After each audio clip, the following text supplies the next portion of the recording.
Hello everyone. आज sorry कई दिनों से लेक्चर नहीं डाल पाया। एक्चुअली हम पुणे में रहते हैं हम लोग, तो यहाँ थोड़ा बारिश ज़्यादा होती है हमारे पुणे में, ठीक है। सो वी एक्चुअली कई दिनों से make any videos, okay, sorry for the delay. अभी से हम रोज कंटिन्यू कोशिश करेंगे कि एक दो लेक्चर हर वीकली आपको 2-3-4 लेक्चर्स मिलते जाएंगे, ठीक है। आज हमारा जो टॉपिक होने वाला है that is electric flux and Gauss law, ठीक है। थोड़ी आवाज आज अलग रहेगी, अलग लगेगी because I am not well, ठीक है, but that's fine. Electric flux and Gauss law, ये दो ऐसे टर्म्स है ना जिनके बारे में बच्चों का बेसिक्स ही नहीं होता। मैं उनसे पूछता हूं बेसिकली इफ आई आस्क कि भाई व्हाट इज इलेक्ट्रिक फ्लक्स, अरे वो बोलते हैं सर अरे अरे ऐसे ही बस एक डेफिनेशन रटी हुई बता देते हैं, ठीक है। मैं आपको आज ऐसा हमको क्या करना है, फील करना है कि what is electric flux and what is Gauss law. आज हम इसका गॉस लॉ का प्रूफ भी करेंगे, ठीक है। ये आज हम अपने लेक्चर्स में 20, 25, 30 मिनट का जो भी लेक्चर होगा उसमें हम ये चीज कवर करने वाले हैं, ठीक है। तो सबसे पहले है हमारा आज इलेक्ट्रिक फ्लक्स। क्या है बेटा? Electric flux. हमने इलेक्ट्रिक फील्ड पढ़ा, हमने इलेक्ट्रिक फील्ड लाइंस पढ़ी, सब कुछ पढ़ा। आज हम एक और नई चीज सीखेंगे, इलेक्ट्रिक फ्लक्स। एंड बहुत ही इंटरेस्टिंग टॉपिक। लेट्स से कि यहां पर पॉजिटिव चार्जेस है, हो सकता है नेगेटिव चार्जेस भी हो, कुछ भी ले सकते हो आप, चाहे पॉजिटिव ले लो चाहे नेगेटिव, ठीक है, कोई दिक्कत नहीं। आप पॉजिटिव नेगेटिव ले सकते हो, कोई लिखने की जरूरत नहीं है इसको, ठीक है। अब आपको पता है कि पॉजिटिव चार्जेस से हमेशा इलेक्ट्रिक फील्ड क्या होती है बेटा? बाहर की तरफ जाती है कि नहीं? हमेशा कहां जाती है? बाहर की तरफ। कहां पे बेटा? बाहर की तरफ, है कि नहीं बच्चों? अच्छा, अगर मैं इस चार्जेस के बाद इस फील्ड को क्या बोलते हैं बेटा? Electric field. क्या बोलते हैं इसको? ये जो दिख रहे हैं आपको एरोज, इन्हें क्या बोलते हैं? इलेक्ट्रिक फील्ड लाइंस या फिर इलेक्ट्रिक फील्ड लाइंस भी बोल सकते हो आप, इलेक्ट्रिक फील्ड लाइंस, है कि नहीं? कोई बड़ी बात नहीं है। अगर मैं इन्हीं इलेक्ट्रिक फील्ड लाइंस या फिर इलेक्ट्रिक फील्ड में कोई एक एस एरिया, इस पूरे का एरिया कितना है? एस। एस क्या है बेटा? एरिया। क्या? Of the surface. ये जो सरफेस हमने रखा है ये आपको दिख नहीं रहा होगा, ये एक्चुअली सरफेस है, ऐसा रखा है मैंने, ऐसा आपको मैं बताता हूं। अगर ऐसे इलेक्ट्रिक फील्ड है ऐसा, तो मैंने सरफेस ऐसा रखा है। पॉजिटिव चार्जेस यहां पे पॉजिटिव पॉजिटिव पॉजिटिव, इनसे इलेक्ट्रिक फील्ड निकल रही है, तो ये जो सरफेस रखा गया है वो इलेक्ट्रिक फील्ड ऐसे जा रही है, और सरफेस कैसा रखा है? ऐसा। हमेशा याद रखना कैसा रखा हुआ है? ऐसा। अच्छा, ये क्यों रखा है ये भी हम डिस्कस करेंगे। और उसका कितना है एरिया? एस। अच्छा, कहीं कहीं पर लोग इसको डेल एस या फिर कुछ पढ़े लिखे लोग इसको डी एस भी लिख लेते हैं, तो परेशान होने की जरूरत आपको एकदम ही नहीं है। कुछ भी लिखो कोई फर्क नहीं पड़ता है, समझ में? डी एस का मतलब होता है छोटा एरिया, डेल एस का भी मतलब है बहुत ही छोटा एरिया, ठीक है।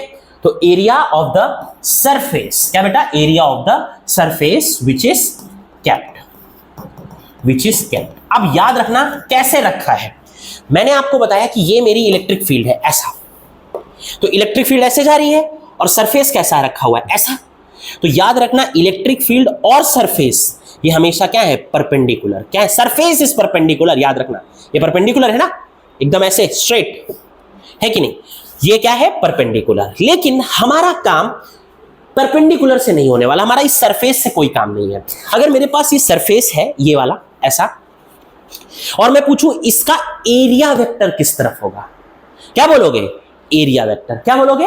Area vector. तो इसका जो एरिया वेक्टर होगा वो हमेशा इस सरफेस का परपेंडिकुलर होता है। क्या होता है? परपेंडिकुलर, यानी ऐसे।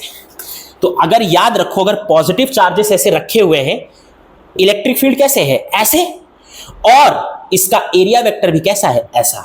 मतलब इलेक्ट्रिक फील्ड भी ऐसी और एरिया वेक्टर भी ऐसा। ये मैंने आपको एस एरिया दिया, अगर आप वेक्टर लोगे तो ऊपर क्या हो जाता है? एरो। याद रखो, तो इलेक्ट्रिक फील्ड का डायरेक्शन किस तरफ है? इस तरफ। और एरिया वेक्टर जिसे हम डीएस भी बोलते हैं, क्या बोलते हैं? डीएस एस, वो भी किस तरफ है? इस तरफ। यानी इलेक्ट्रिक फील्ड एंड डीएस यानी एरिया वेक्टर, याद रखो कि बीच का एंगल कितना है? E and ds, angle between them is 0 degree. कितने डिग्री? 0 डिग्री। कितने डिग्री है बेटा? फिर से बोलो, 0 डिग्री। हाँ पक्का? अच्छा, अब याद रखना कि अगर आपसे कोई पूछे कि इलेक्ट्रिक फ्लक्स क्या है, electric flux is denoted by phi. इस साइन को क्या बोलते हैं? फाई, है कि नहीं? फाई। अच्छा, कई बार छोटे इलेक्ट्रिक फ्लक्स के लिए डी फाई भी लिखते हैं। यह है फॉर फ्लक्स, यह है फॉर स्मॉल फ्लक्स। क्या बेटा? स्मॉल फ्लक्स, बहुत छोटे से फ्लक्स के लिए। अब पहले आप बोलोगे कि सर फ्लक्स क्या है ये तो बताओ, तो मैं आपको मस्त सी चीज बताता हूं। जो ये फ्लक्स है ना, इट इज डिफाइंड एज, याद रखना, it is defined as what? It is defined as what? The number of electric field lines passing through given area. मतलब क्या है कि अगर मेरा ये एरिया है तो इस एरिया से कितनी इलेक्ट्रिक फील्ड लाइंस पास हो रही हैं। ये इलेक्ट्रिक फील्ड लाइंस जा रही है ना, है कि नहीं? अब यहां से तो इलेक्ट्रिक फील्ड लाइंस जा नहीं रही है, जा यहां से नहीं है, तो ये जो एरिया दिख रहा है आपको, ये वाला, इससे कितनी इलेक्ट्रिक फील्ड लाइंस पास होंगी, वही आपको क्या देगा? Electric flux. क्या देगा? Electric flux. अब आप बोलोगे सर ये तो मुझे समझ में आ गया कि इलेक्ट्रिक फ्लक्स क्या है, कि कितनी इलेक्ट्रिक फील्ड लाइंस पॉजिटिव से निकल के कितनी लाइंस एक एरिया से पास हो रही हैं, that is known as electric flux. लेकिन इसको मैथमेटिकली कैसे लिखेंगे? मैथमेटिकली अगर आपसे कोई पूछे मैथमेटिकली लिखना है इस चीज को, तो जो फ्लक्स होता है it is E is equal to, sorry, flux is equal to E dot ds। क्या बेटा? E डॉट ds वेक्टर्स है, ठीक है? या फिर E ds cos theta, E ds cos theta, हमेशा याद रखना। क्या होता है बेटा? E ds cos theta. अच्छा, अब आप बोलोगे कि सर मैंने फ्लक्स लिया है, तो सर मैंने ds एरिया लिया है। अगर छोटा एरिया होगा तो छोटा फ्लक्स होगा। तो कई बार ना इसको ऐसे भी लिखते हैं, कंफ्यूज होने की जरूरत नहीं है। E ds cos थीटा ये होता है छोटे फ्लक्स के लिए, कोई परेशान होने की बात नहीं है। आप ये भी लिख सकते हो, ये भी लिए थोड़ा फ्लक्स ज्यादा होता है, ये क्या होता है? थोड़ा सा कम। समझ में आ गया? इसको मैथमेटिकली कैसे लिखते हैं? और फ्लक्स है क्या? The number of electric field lines passing through a given area is defined as flux. समझ में आ गया? पक्का आ गया? आप इसको क्या कर लो? नोट डाउन कर लो, ठीक है? Before going Gauss law towards Gauss law, will decide, हम क्या करने वाले हैं, विल सी डिफरेंट थोड़ा एक फिगर देखेंगे, उसके बाद डिसाइड करेंगे। लेट्स से ये एक क्लोज स्फेरिकल शेल है या स्फीयर है। क्या है बेटा? स्फीयर। क्या है बेटा? ये स्फीयर है।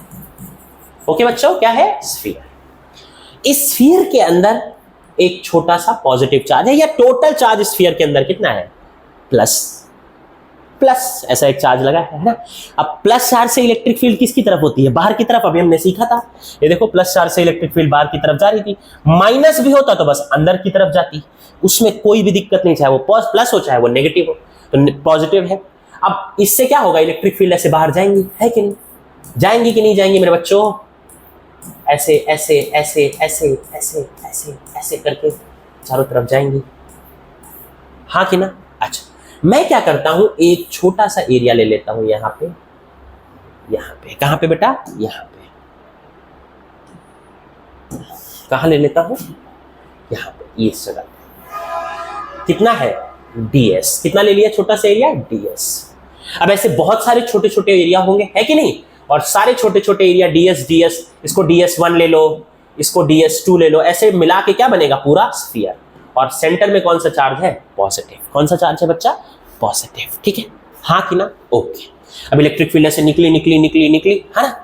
तो गॉस लॉ बेसिकली क्या कहता है? गॉस लॉ क्या कहता है कि फॉर अ क्लोज्ड सरफेस, अब याद रखना ये जो लॉ है ये क्लोज सरफेस के लिए है। किसके लिए बेटा? क्लोज सरफेस के लिए। फॉर अ क्लोज सरफेस, याद रखना हमेशा, for a close surface the net flux through the surface will be equal to 1/epsilon naught times charge enclosed by it. अब ये क्यों बताया मैंने आपको, ये बताता हूं, ठीक है। अब आप मुझे बताओ कि यहां पे पॉजिटिव चार्ज है और वो है क्यू। क्या है बेटा? क्यू, स्मॉल क्यू दिया हुआ है। क्या है बेटा? क्यू बाई 8, ठीक है। ये क्या है बेटा? क्यू, ये वाला क्या है बेटा? क्यू, हमेशा याद रखना, ठीक है। अब आप बोलोगे कि सर चार्ज तो आपने दे दिया है, क्या है? क्यू क्या है बेटा? चार्ज। क्या है? चार्ज एनक्लोज्ड, यानी टोटल चार्ज। हमेशा याद रखना कि ये हमेशा क्या होगा? Total charge. जो भी आपका स्फेरिकल दिया हुआ है, total charge. Am I clear? Okay, no issues, ठीक है। अब याद रखो कि इससे इलेक्ट्रिक फील्ड लाइंस बाहर आएंगी और अलग अलग एरिया से जाएंगी, है कि नहीं? तो मैं अगर कहूं कि मुझे छोटा सा फ्लक्स निकालना है इस सरफेस के लिए, ds1 के लिए, तो क्या हो जाएगा बेटा? It will be electric field. अब आप इसको डायरेक्टली लिख सकते हो eds cos थीटा,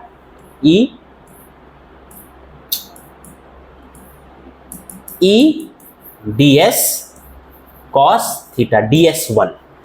थीटा कितना होगा? देखो सिंपल सी बात है।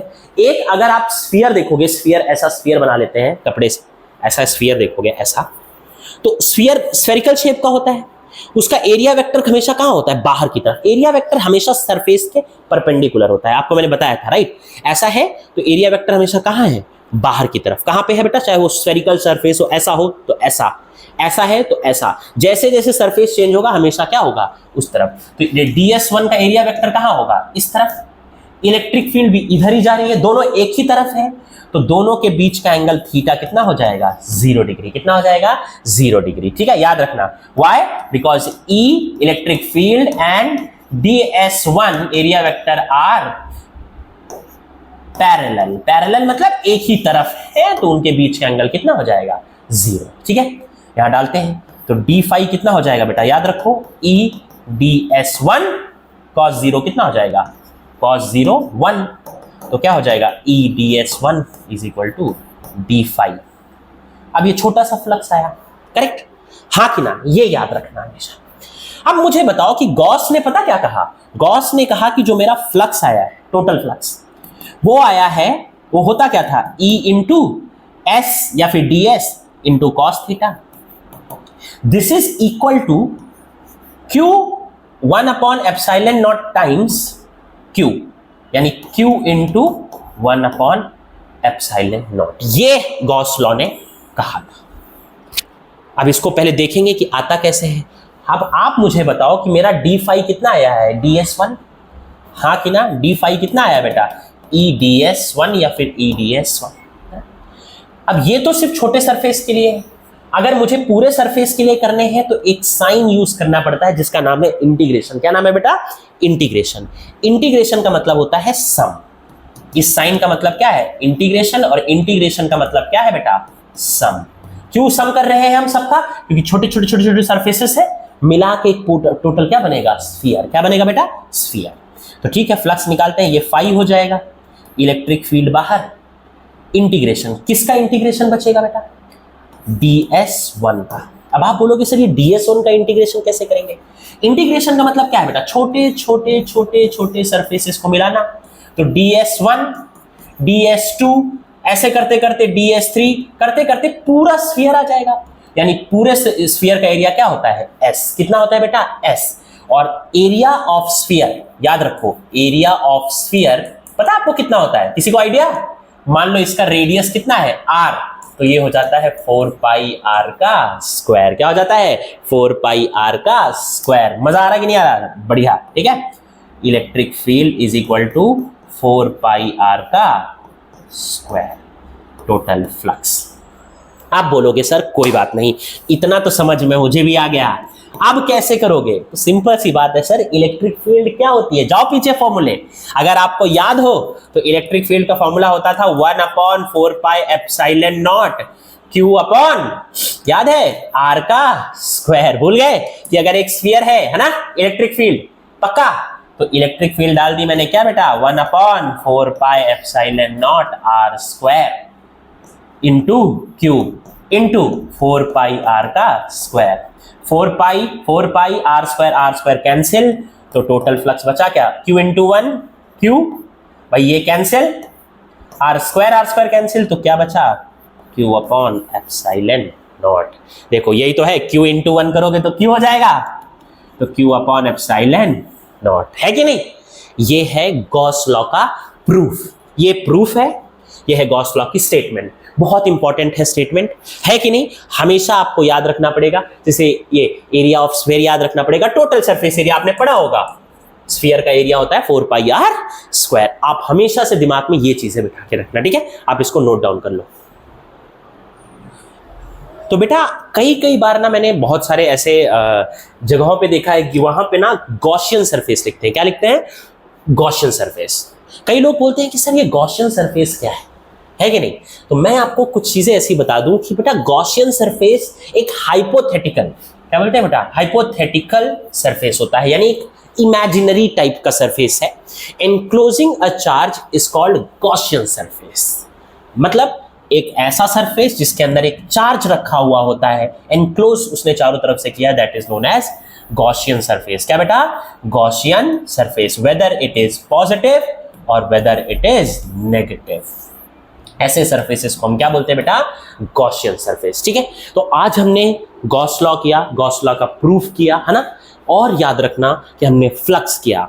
अब हम नेक्स्ट क्वेश्चन में क्या करने वाले हैं, नेक्स्ट में इसके 2-3 प्रूफ हैं, और शायद कल ये लेक्चर मैं कोशिश करूंगा कि खत्म कर दूं। उसके बाद हमारा 1-1.5 से 2 घंटे का लेक्चर होने वाला है, जिसमें हम मोस्टली बोर्ड से रिलेटेड क्वेश्चंस करेंगे, कॉन्सेप्ट्स करेंगे। ठीक है, आप थ्योरी यहां से देख सकते हो, न्यूमेरिकल्स की प्रैक्टिस हम लोग नेक्स्ट उसमें करेंगे। ठीक है, तब तक के लिए आप इसको रिवाइज करो, मिलते हैं हम अपने नेक्स्ट लेक्चर में। ठीक है, बाय।